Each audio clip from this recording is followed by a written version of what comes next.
선교는 우리 하나님의 소원인 줄로 믿습니다.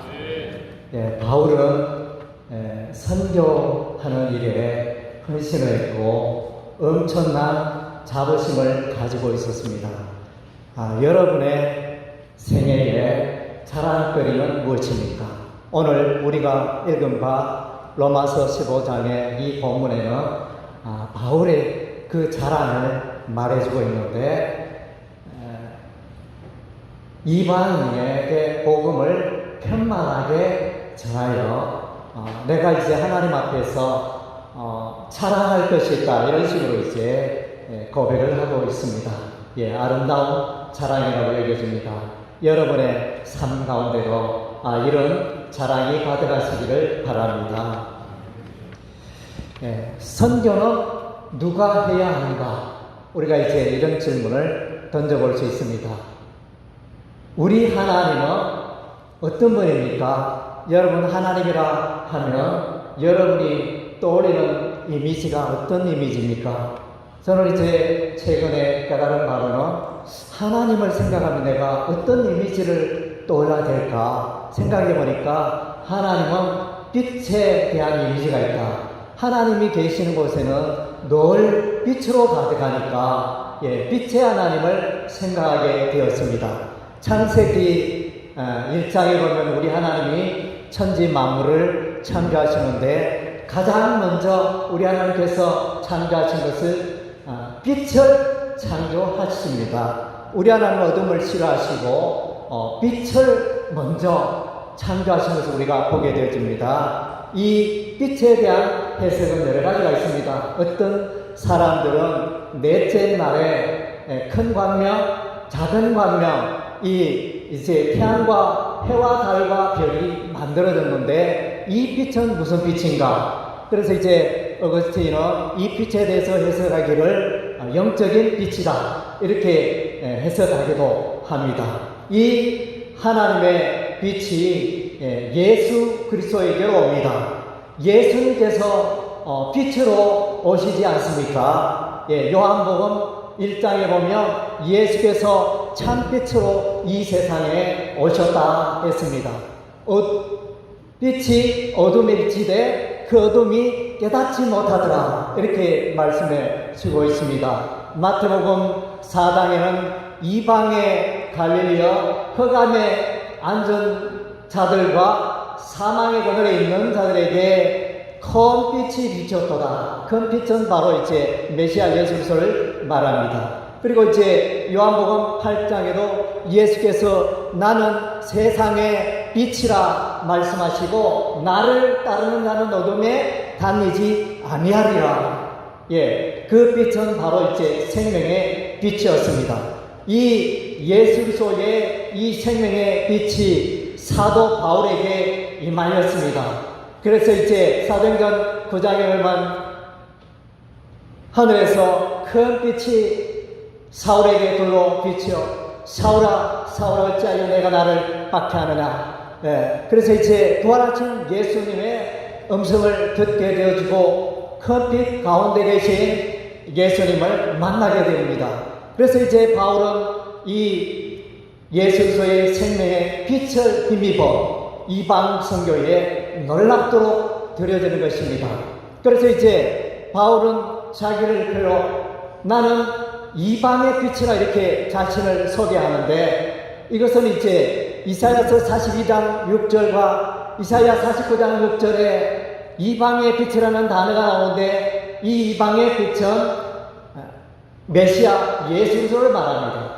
예수님을 향하여 말하고 있는 것을 자신에게 적용시키고 있습니다. 그 내용은 사도행전 13장 비시디 안디옥 설교에서 이제 나타나 있습니다.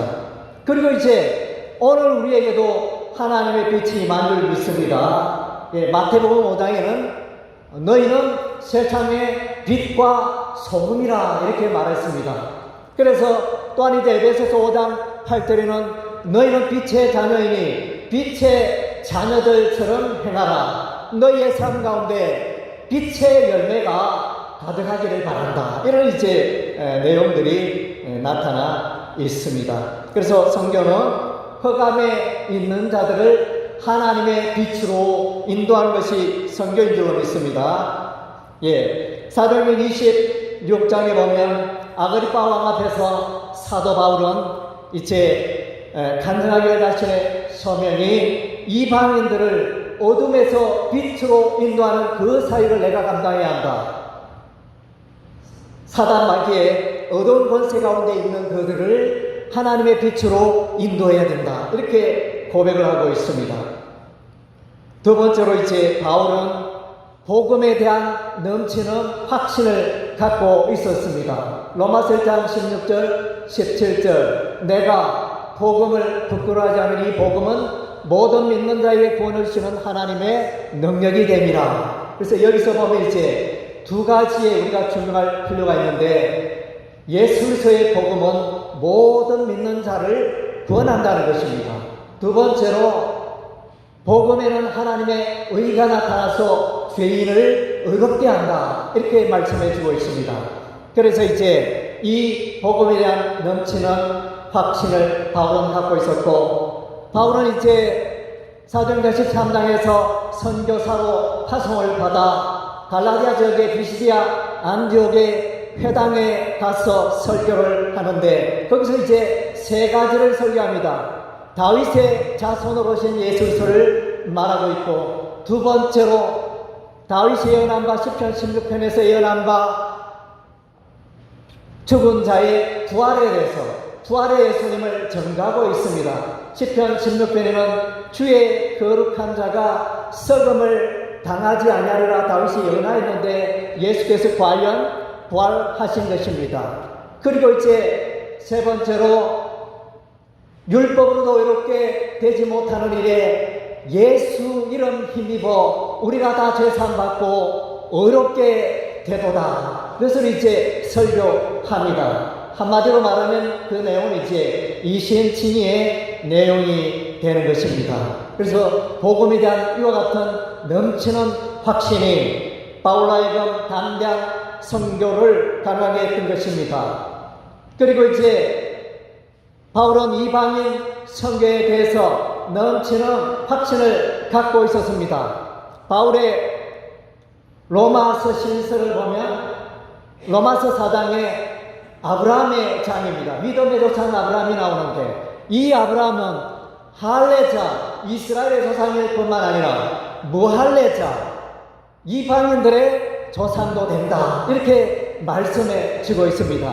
그래서 이방인들 가운데 예수 믿는 자들이 아브라함의 후손이 될 것을 말씀하고 있습니다. 로마서 11장에 가면 참감람나무와 돌감람나무 비유가 나타납니다. 이스라엘은 참감람나무요, 이방인은 돌감람나무인데 참감람나무에 돌감람나무가 접붙임을 받았다. 그래서 이방인들이 이스라엘의 구원에 들어오는 것을 설명해 주고 있습니다.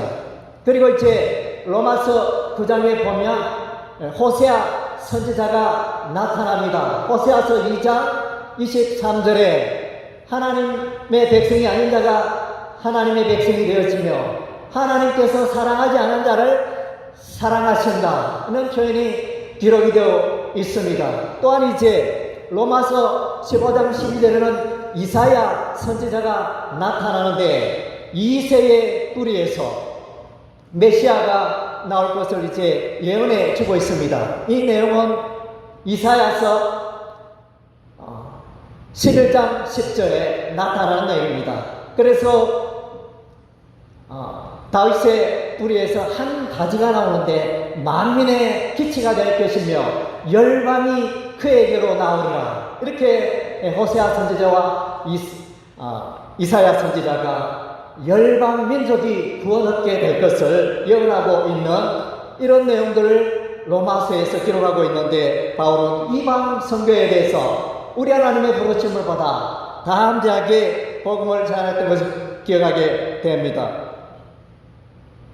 그리고 이제 선교에는 많은 고난이 따르게 마련입니다.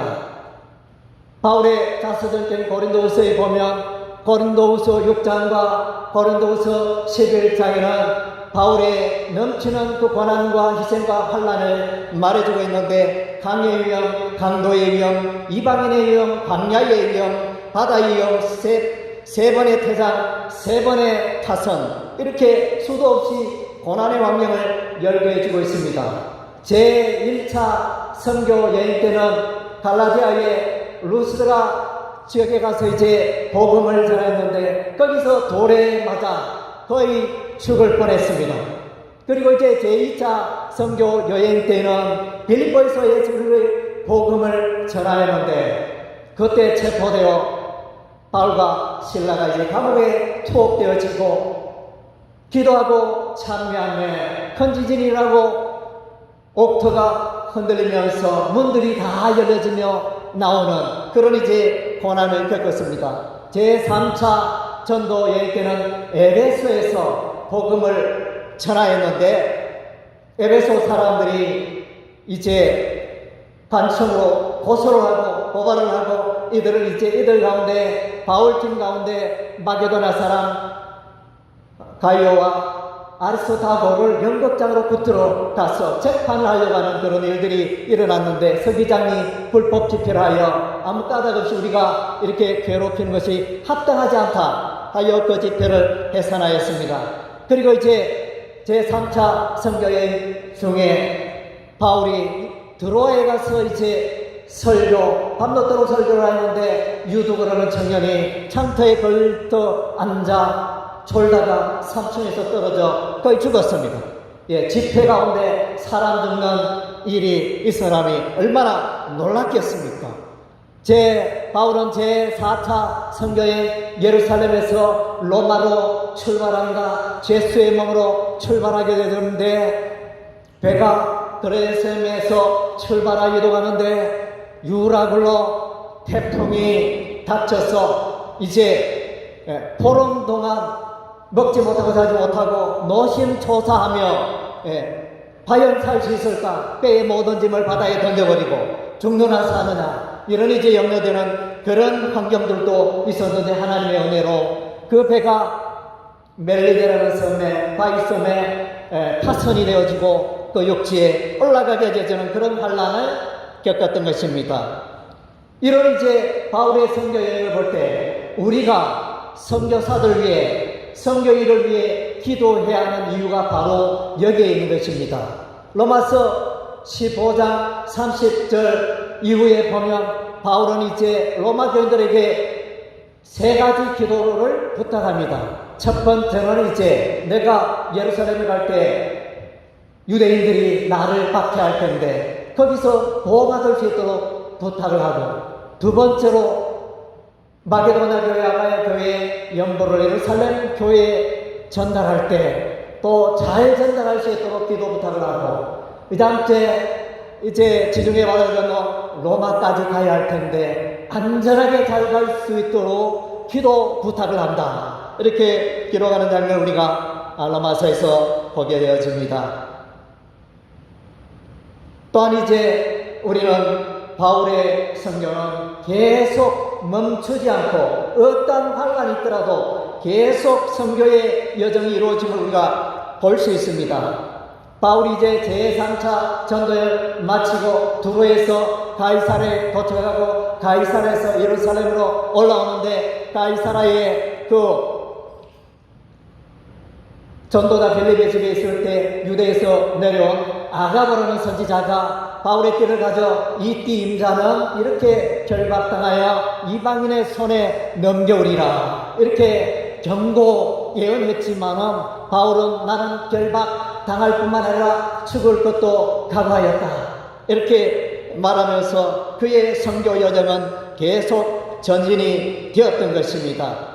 오늘 이제 우리가 로마서 15장 본문의 말씀을 보면 바울은 이제 이 지방에 더 이상 복음 전할 곳이 없고 이제는 스바나에 가서 내가 복음을 전해야 되겠다, 이런 이제 넘치는 그 선교의 열정을 우리가 읽을 수 있습니다. 바울은 고백합니다. 내가 예루살렘에서 두루행하여 일루리곤까지 평만하게 복음을 전하였노라. 이만하면 됐을 텐데 바울은 여기서 멈추지 않고 계속하여 선교의 여정을 진행합니다. 그래서 이제 일루리곤이라는 이 단어는 로마서 15장에 유일하게 나타납니다. 이 일루리곤의 도시는 이제 오늘날 알바니아, 유고슬라비아 지역에 있는 곳을 말합니다. 마게도냐 북쪽 지역이 되어지는데, 그러면 바울이 일루리곤에 언제 갔느냐? 바울의 제3차 전도 여행 때 바울이 고린도에 석 달 동안 머무르면서 로마서를 기록하기 전에 일루리곤에 방문한 것으로 보여집니다. 예, 그래서 계속하여 이제 바울은 이와 같이 선교의 열정을 품고 있었습니다. 사도행전 19장에 보면 에베소에서 복음을 전하였고, 에베소에서 두란노성원에서 2년 동안 복음을 가르쳤더니 마술사들이 하나님을 믿고 그 책을 불살인이 5만이나 되었더라고 말하는 그 넘치는 역동감이 넘치는 선교의 현장에서 바울은 로마도 보아야 하니라, 이렇게 선교의 또 여정을 계속하고 있음을 보게 됩니다. 그리고 이제 뿐만 아니라 바울은 이제 이탈리아 로마의 제1차로 감옥에 투옥이 되었습니다. 그러나 이제 사도행전 우리가 28장에 보면 바울은 그 로마의 셋집에서 계속하여 복음을 전한 것을 보게 되어집니다. 일종의 다택연금 그런 형식에서 이제 풀려나 자유롭게 복음을 전하는 것을 보게 되어집니다. 바울의 그 선교 여정은 사도행전 28장에 거의 마무리되는 것을 우리가 이제 이해를 하고 있는데, 그러나 바울은 계속하여 선교 활동을 하고 있는데, 그것을 일컬어 제5차 선교 여행을 할 수 있습니다. 그것은 이제 어디에 나타나 있느냐면 디모데전서, 디모데후서, 디도서, 바울의 목회 서신서에 나타나 있습니다. 디도서 3장 12절에 보면 바울은 이제 니고볼리에 도착했고, 그레데 섬에서 목회하고 있는 디도에게 급히 오라, 내가 이제 아데마나 두기고를 그레데 섬으로 보낼 텐데 그때 디도야 속히 니고볼리로 오느라. 니고볼리라는 단어가 등장합니다. 그래서 이제 니코폴리스, 승리의 도시라는 그런 지명이 되어지는데, 그래서 이제 바울은 이렇게 로마 가고 1차 투옥, 2차 투옥 사이에 선교 여정을 계속했던 것입니다. 그래서 이제 추측컨대 바울은 서바나에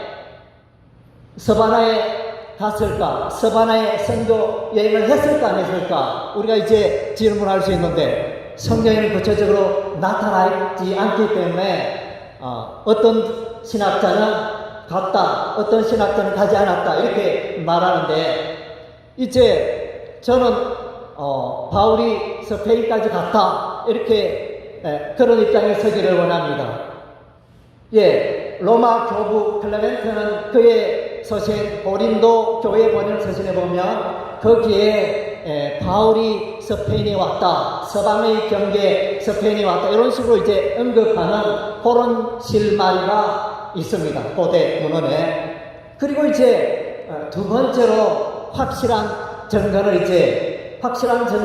저는 이제 제 스스로 생각하는데, 사도 바울이 디모데후서 4장 7절에 나는 선한 싸움을 싸우고 나의 갈 길을 마치고 나의 믿음을 지켰으니, 이렇게 이제 신앙 고백하는 그 부분을 볼 때 조금 더 거리낌이 없이 선교 계획을 다 마쳤나라, 이렇게 고백을 하고 있기 때문에 바울은 서바나까지 갔다고 저는 이제 보고 있는 것입니다.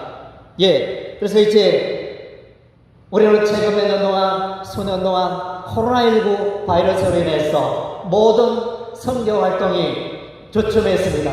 그러나 이제 경북로의 남전도에 이제 계속하여 코로나19 바이러스에도 불구하고 계속하여 30회 이제 교회를 건축하기 위하여 태국 치앙마이 뱅카 교회당을 건축하기 위하여 이렇게 뜻을 모으고 있는 것은 참으로 은혜로운 일이고 아름다운 일이라 확신합니다. 그래서 이제 이번에 이런 또 선교의 일을 통하여 하나님께 영광 돌리고 칭찬받고 큰 열매 맺게 되어지는 아름다운 선교 여정이 되기를 주의 이름으로 축복합니다. 아멘. 예, 제가 기도하겠습니다. 하나님 아버지 감사드립니다. 오늘 바울의 선교의 삶에 대해서 돌아보게 하심을 감사드립니다. 아버지여, 먼저 우리를 구원하여 주시고 하나님의 빛, 생명의 빛을 우리에게 주시고 우리가 선교의 일에 나서게 하심을 감사드립니다. 아버지여, 예수 그리스도의 복음을 깨닫게 하시고 믿게 하시고 죄인되었던 우리가 이렇게 됨을 인하여 감사를 드립니다. 아버지여, 바울처럼 넘치는 성교의 열정을 저희들에게 허락하여 주시옵소서. 아버지여, 땅끝까지로 내 정인이 때려 우리 주님 말씀하셨습니다. 아버지 일에 저희들도 순종하기를 원합니다. 구미강동교회가 순종하기를 원합니다. 경북노예 남전도가 순종하기를 원합니다. 아버지여, 이 일에 우리 주님 함께하여 주시고 필요한 물질을 공급하여 주시고 아버지여, 믿음으로 승리하며 아름다운 선교의 역사를 이루어가는 은혜의 여정이 되기 하나님 인도하여 주옵소서. 예수님 이름으로 기도드립니다. 아멘.